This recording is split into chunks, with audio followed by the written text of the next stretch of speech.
Hey everyone, this is Sam and welcome to my Monster Hunter Rise weapons and combos tutorials. So today I'm going to show you the best long range weapon available in this game, and that is the light bowgun, and overall I will consider this an A tier weapon. This is because the light bowgun actually packs a very hard and safe punch when you're able to use it efficiently, and I'm going to show you guys the best method to create the best kind of damage with it, and this kind of damage is what I call affinity blast damage.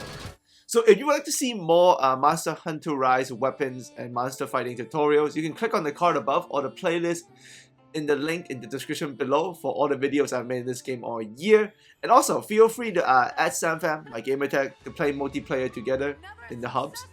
And make sure to subscribe for more MHR content all year. So when you're using the light bowgun, your goal is to create consistent piercing blast affinity damage like you see here, and there are a couple of steps you have to take to make this method as efficiently as possible. So step 1 with the light bowgun, if you click A, you get a wyvern blast, and that's just pretty much a sticky bomb kinda. So you can stick it on the ground or anywhere else, and as you shoot it, it's gonna create explosion damage, and it comes back over time, so you get 3 to start, but it comes back slowly. But you want to combine that with fanning vault. So to do the fanning vault, you have to click R and A while your weapon is drawn out. That's the fanning vault right there. And as you're above the enemy, as you launch in the air, click A while you're over the enemy. If you do that, you're gonna stick the wyvern blast on the beast. So you can see the wyvern blast is right on the monster's head, and once it's there, shoot it. Shoot where the wyvern blast is and try to stick it on the head, and you can see I'm creating a decent amount of damage in a very short amount of time. And I was able to take out the monster with that exact combo. Now we can add to it. So also you gotta understand, you can trigger this from a distance, so it's relatively safe and you will get up close. But if you do it just right, you can actually land on the head of the monster. So when you're just over it like this, so this is perfectly done. But the other method where you're over the monster's body is also okay. That's the ideal version though. And you can see the smoke above the monster's head, that's where the bomb is. So fanning vault into wyvern blast, add in pierce ammo. If you do that, all 3 things together, insane affinity blast damage like you see here. The piercing ammo really helps. So you can see I'm gonna stick the bomb on the monster. It's kind of in his mid-section area, but I can still shoot him in the head with the piercing ammo. It's gonna pierce through him and still hit the bomb. The 22 damage, even though this is early game, you can see that's where the blast damage is coming from. So once again, I'm fanning vault myself over him, stick the bomb, is all the way at the tail, but I can actually still do headshots and still hit the blast. That's the key. With the pierce ammo involved, I can get headshots, body shots, it doesn't matter. It will pierce through and it will hit the wyvern blast.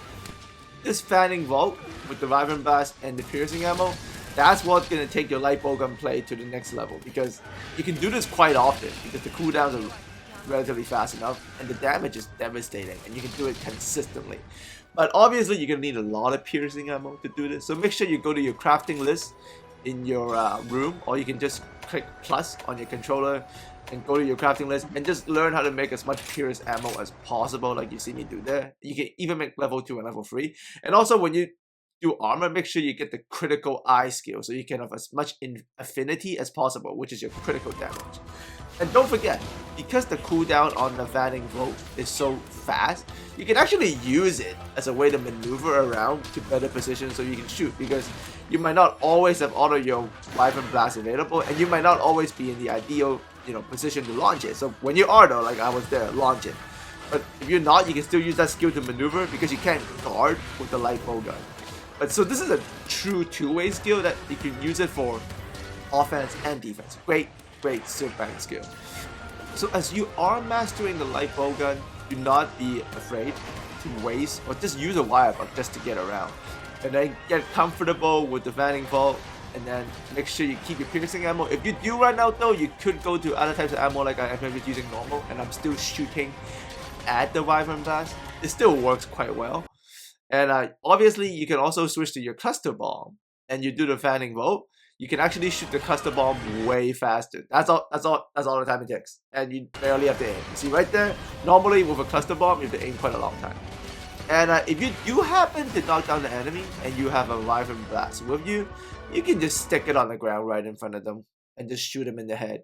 Understand this though, when you do stick a Wyvern Blast on a monster, it stays available much longer. You can probably shoot it 5 times before it goes away, but if you just stick it on the ground, shooting the Wyvern Blast 3 times, it will disappear.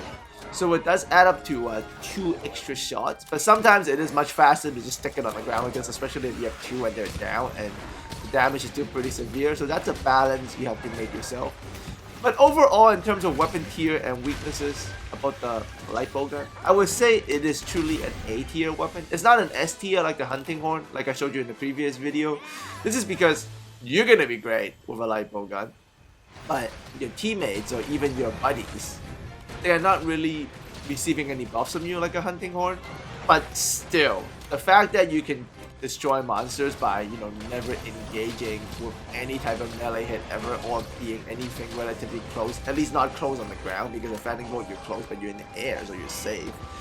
It's quite powerful. Now granted, also playstyle is important, right? Because some players enjoy, you know, getting into right in the monster's face. I kind of like that, like with the hunting horn. But at the same time, the light bowgun is a great change of pace, and if you like shooting, oh man, this is the only weapon you should be using in Monster Hunter Rise, because the other long-range weapons is just not as superior as this one. A best advantage though with the light bowgun is creating armor, which I will show you guys down the line also, because if you realize this, if you're using a light bowgun, defense should not matter, no, neither should your health, or anything defensive related should not matter. So you can actually create very one-sided armor that's like literally glass cannon, but like maximized. You can literally fight with no health too, and just try to gain the, you know, less health buffs. I'll show you guys all of that later, so maybe like a Reaver like bowgun build down the line, which is gonna be awesome. But if you would like to see other weapons, if you know long-range weapons not your thing, just click on the card above or the playlist in the description below, and you can see other weapons such as the hunting horn, longsword, sword and shield, and all that good stuff. Alright, so hopefully you guys enjoyed this, and make sure to add my gamer tag so we can play in the hub together. And feel free to leave any comments if you got questions, or if you got maybe your own cool methods with the light bowgun. I would love to discuss and just learn from each other in this game, because this is a great game. One weakness though with the light bowgun that I do want to talk about is you might have to mix in another weapon as you're doing more and more quests, because if you keep doing piercing ammo, you could run out. So learn another weapon, and just, you know, for one quest do light bowgun, for another quest do hunting horn or sword and shield or whatever you're choosing. Just don't always use it in case you do run out of special ammo. Alright, as always, thanks for coming by, and I look forward to speak to you guys again very soon.